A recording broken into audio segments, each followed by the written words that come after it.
آج ہم اسماء حسنہ میں سے چوتھے نمبر کے اس میں حسن پر بات کریں گے، اور وہ الملک۔ پہلے ہم نے اس میں ذات اللہ پر بات کی تھی، اس کے بعد الرحمن پر گفتگو ہوئی،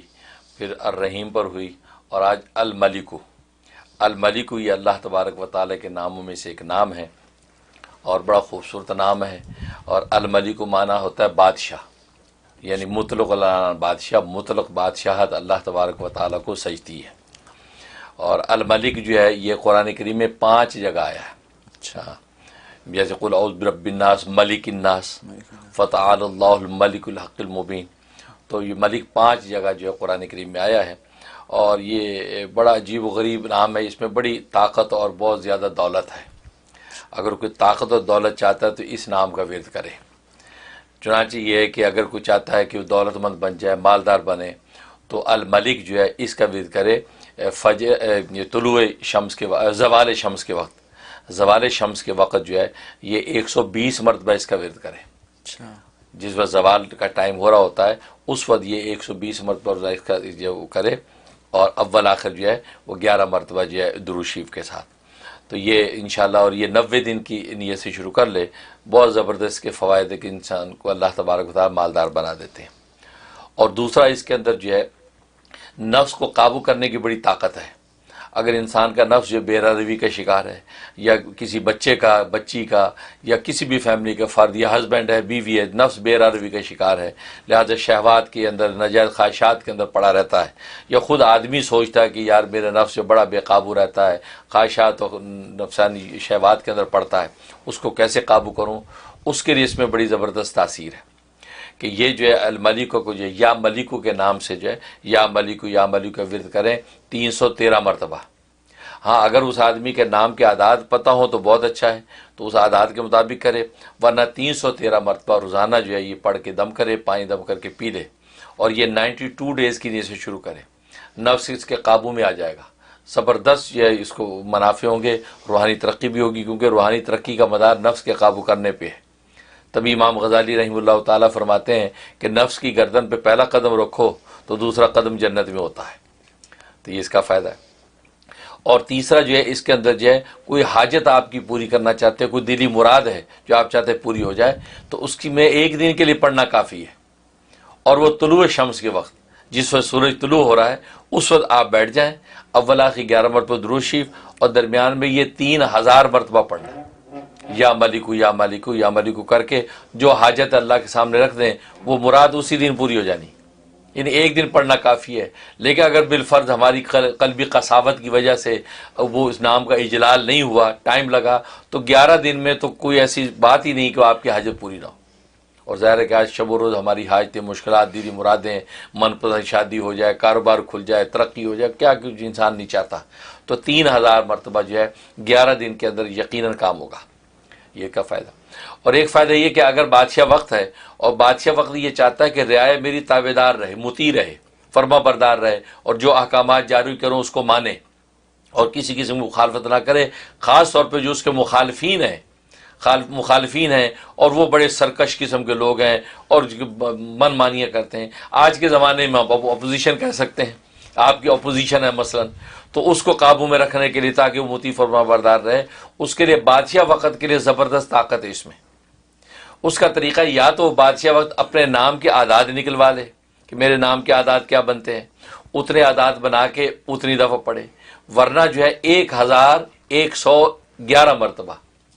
1111 مرتبہ جو ہے یہ وہ اس کا ورد کرے روزانہ، اور کوئی ایک نماز کا وقت رکھ لے، اس نماز کے بعد روزانہ ورد کرے، اور یہ 71 ڈیز کی نیت سے شروع کر لے، انشاءاللہ کوئی وجہ ہی نہیں ہے کہ ان کے مخالفین جو مطیع نہ ہو جائے۔ اس میں بڑی زبردست طاقت کو الملک جو ہے وہ بادشاہ ہے، طاقت، تو یہ اس میں فائدہ ہوتا ہے۔ اور ایک یہ ہے کہ اگر انسان چاہتا ہے کہ محتاج نہ ہو، کسی کے آگے ہاتھ نہ پھیلانا پڑے، اللہ ہی کسی کی رحمت سے سب اس کے کام ہوتے رہیں، تو فجر کے بعد 120 مرتبہ روز پڑھتا رہے، فجر کے بعد روزانہ 120 مرتبہ پڑھتا رہے، تو کسی قسم کی اس کو محتاجی نہیں ہوگی، ہر طرح کا غنا اس کو نصیب ہوگا، اور ظاہری بات نہیں، اللہ تبارک و تعالی اس کو دوسروں کے سامنے ہاتھ پھیلانے سے روکیں گے اور اس کو جو نواز دیں گے۔ یہ اس کے فوائد ہیں۔ اور جہاں تک خواب میں تعبیر کا تعلق ہے، اگر جب بادشاہ وقت نے خواب میں دیکھا تو اس نام کو سنا یا لکھا ہوا دیکھا، اس کا مطلب اس کی بادشاہت کو اللہ دوام دیں گے، اس کی بادشاہت قائم رہے گی، دائم رہے گی، اور انشاءاللہ یہ پورے جو ہے وہ آب و تاب کے ساتھ اپنی بادشاہت کا وقت پورا کرے گا۔ اور اگر رعایا میں کسی نے دیکھا تو اس کا مطلب ہے کہ اس کو بادشاہ وقت کی اطاعت نصیب ہوگی، کیونکہ بادشاہ وقت کی اطاعت کرنا یہ بھی مستقل ایک عبادت و کار ثواب ہے، اجر کا باعث ہے، تو اس کو اطاعت نصیب ہوگی۔ اور یہ بھی اشارہ ہے کہ اگر اس کے اندر اہلیت ہے تو اللہ تبارک و تعالی اس کو کبھی نہ کبھی بادشاہت کے منصب پہ فائز کر دیں گے۔ اور تیسرا مطلب یہ ہے کہ اگر کسی نے یہ نام لکھا ہوا دیکھا یا سنا تو مطلب ہے کہ اللہ تبارک و تعالی اس کو جو ہے مخلوق سے جو ہے مستغنی کر دیں گے، خالص اپنا محتاج بنا کے رکھیں گے، اور اللہ الصمد کی جو اللہ کی شان ہے اس کا پرتو اس کے اوپر رہے گا، اور یہ کسی کا محتاج نہیں ہوگا اور اللہ کا محتاج ہو کر زندگی گزارے گا۔ یہ اس کا حضرت آپ نے جو باتیں کی وہ ایک تو یہ جو مجھے پتہ لگا وہ یہ لگا کہ آپ نے عمران خان کے لیے فارمولہ بتا دیا بالکل صحیح آپ نے ٹرمپ بھی فائدہ اٹھا سکتا ہے، ٹرمپ بھی فائدہ اٹھا سکتے ہیں۔ میرے ذہن میں ٹرمپ آیا تھا، لیکن اس کے بعد جو صحیح مسلمان وہ میرے ذہن میں آ گیا ایک دم۔ ٹرمپ کو تو پہلے اسلام قبول کرنا پڑے گا۔ تو عمران خان کے لیے آپ نے ایک فارمولہ بتا دیا جو کہ اگر اس کو کسی طریقے سے پہنچ جائے اور وہ کرے تو پاکستان کے حالات اچھے ہو سکتے ہیں۔ ہمارا تو تعلق وہاں سے اس لیے بات کرتے ہیں۔ دوسرے آپ نے پھر ایک ایسی چیز بتا دی لوگوں کے لیے کہ ان کی حاجات پوری کرنے کا آپ نے جو پھر نسخہ بتایا، جو ہر ہفتے آپ کوئی نہ کوئی نسخہ بتاتے ہیں، مجھے یہ یقین ہے کہ لوگ اس کو چیک کر رہے ہوں گے، اس کو یوز کر رہے ہوں گے، اور ہمیں کالرز کو چاہیے کہ ہمیں بتائیں کال کر کے کہ مفتی صاحب کے جو نسخے ہیں ان سے ان کو کتنا فائدہ ہو رہا ہے۔ تو یہ بھی آپ نے پھر بتا دیا۔ آج آپ نے ایک اور بڑی کام کی بات کی، نفس کو کنٹرول کرنے کی آپ نے بات کر دی، یعنی آپ نے جنت کا راستہ دکھانے کا پھر ایک اور طریقہ بتا دیا۔ اور جو میں نے نوٹ کیا وہ آپ نے کہا طلوع شمس اور زوال شمس، ان دونوں کی آپ نے بات کی۔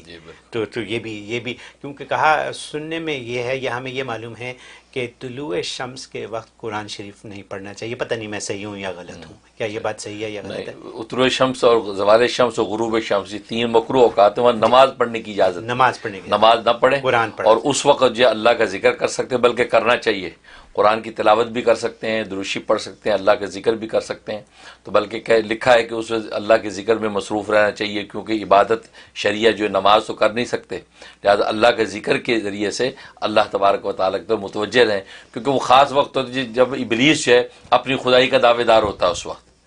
اس وقت میں اللہ کو اب یاد کریں گے تو ابلیس کی خدائی کی نفی ہوگی، تو وہ بھی ایک بہت زبردست کیفیت ہوتی ہے۔ لہٰذا اس وقت میں بعض اذکار کرنے کے بڑے منافع ظاہر ہوتے ہیں، کیونکہ اس وقت انسان